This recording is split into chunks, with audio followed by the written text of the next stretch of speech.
Good morning, beautiful world, and good morning, beautiful people.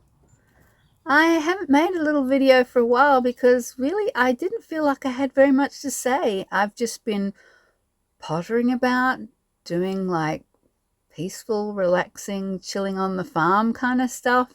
And I just didn't know if that would be really interesting to anybody else. I've just been really enjoying the serenity, the solitude, and most of all, the privacy. I realized that that's not something you get very often when you're in a campground and there's generally other people around most of the time. I mean, there's been times when I find a beautiful campsite and I'm the only one there and I absolutely love it, but that doesn't happen very often. So I've really enjoyed this, and the fact that there's a big fence around and an electric gate out the front and I can just be free to be me. It's been really amazing, actually. And all this peace and serenity brings me to a lot of moments of deep thinking, contemplation, philosophizing, and just thinking about life, the universe, and everything. And one thing that I've done that I've been talking about doing for years is that I finally had some stickers made up to put along the inside of the truck's windscreen that say, "Remember to breathe and be here now." I have been talking about this all the time because there's so often when I'm driving along and in amongst beautiful scenery, I'll just realize that my mind is wandering off and I have to remind myself to remember to breathe and be here now.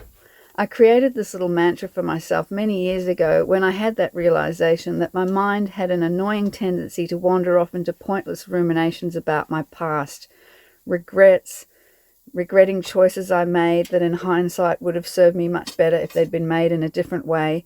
There's so many things I wish I'd done differently, or that I wish hadn't been done to me.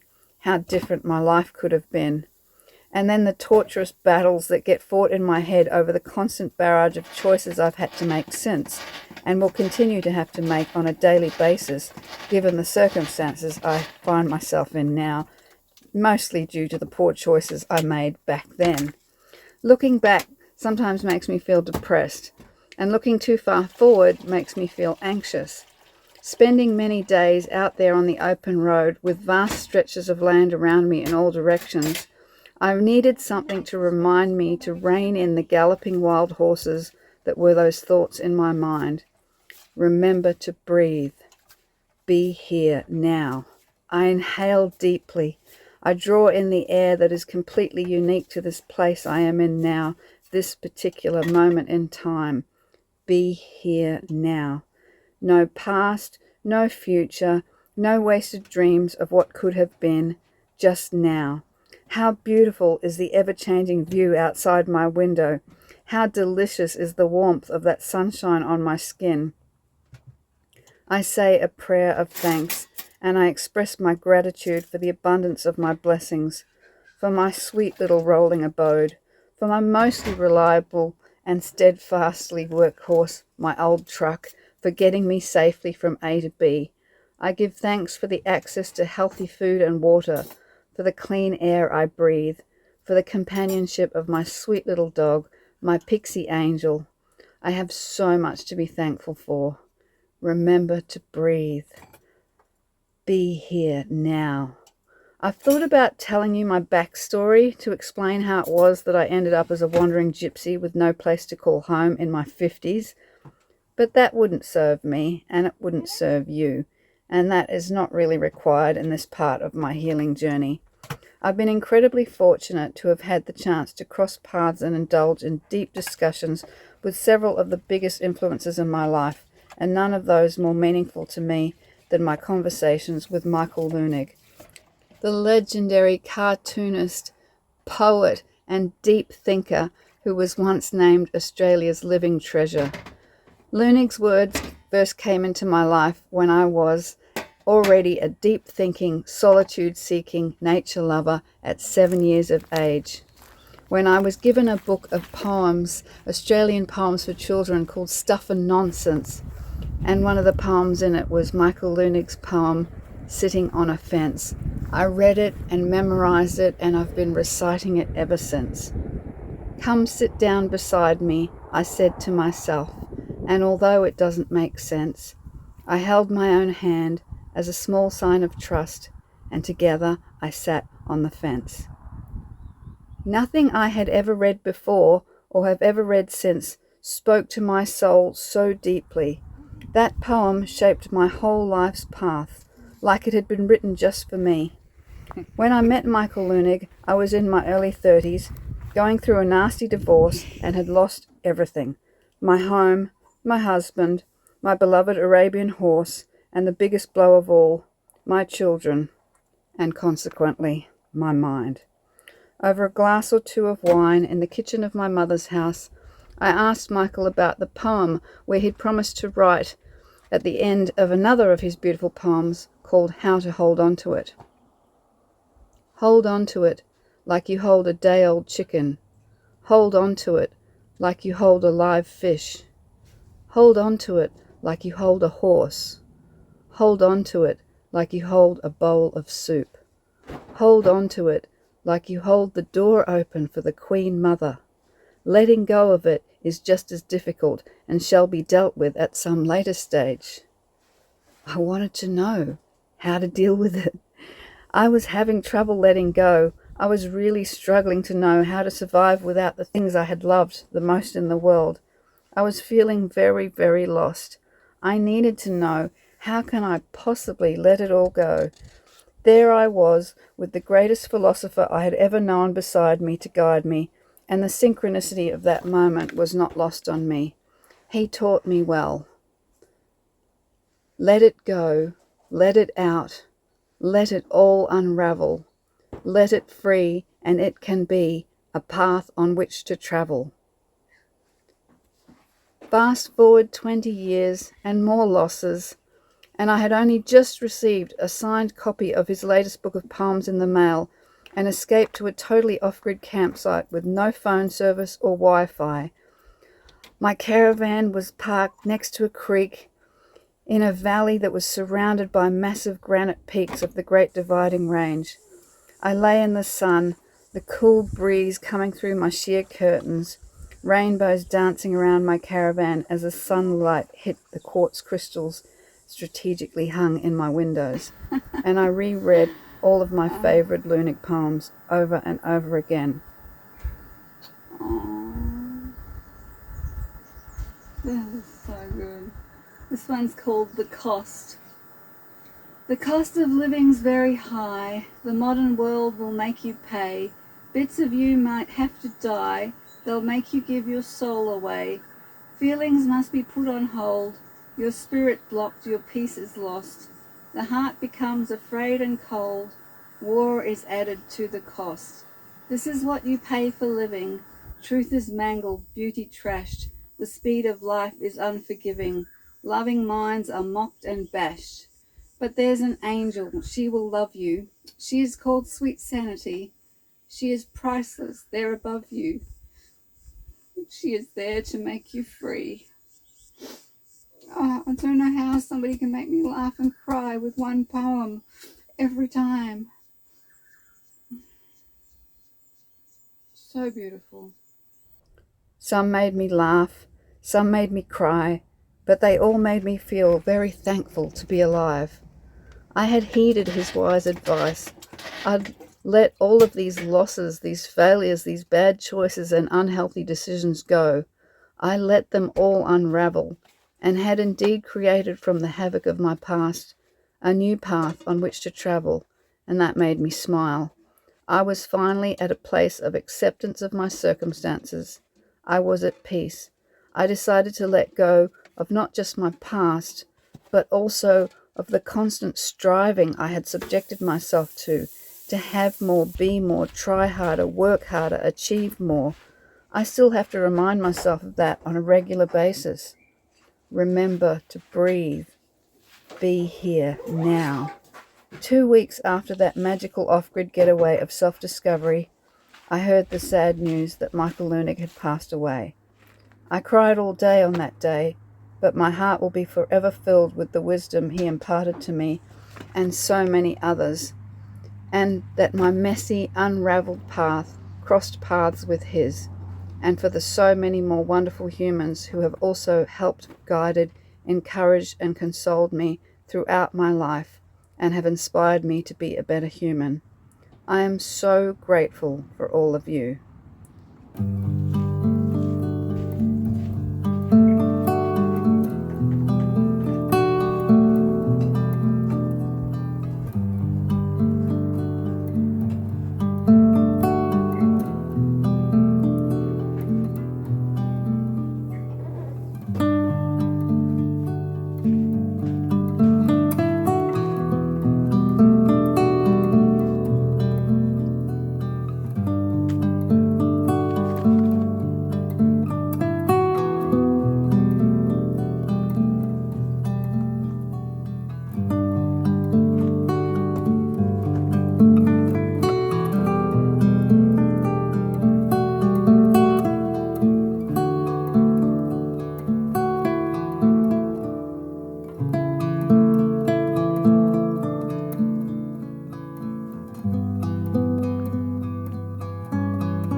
Farm fresh vegetables. Delicious.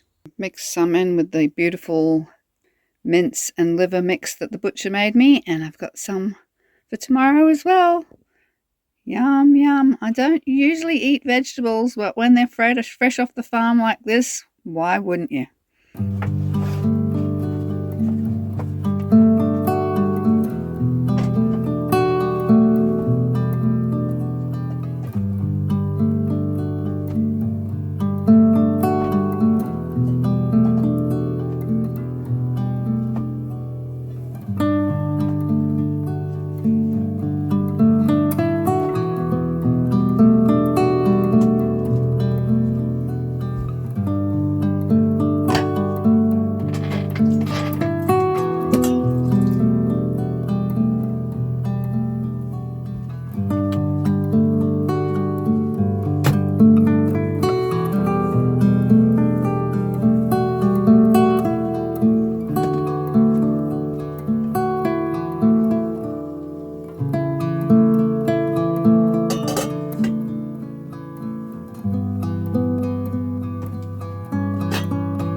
Gimme. Gimme. Gimme, Papa. Come snuggle.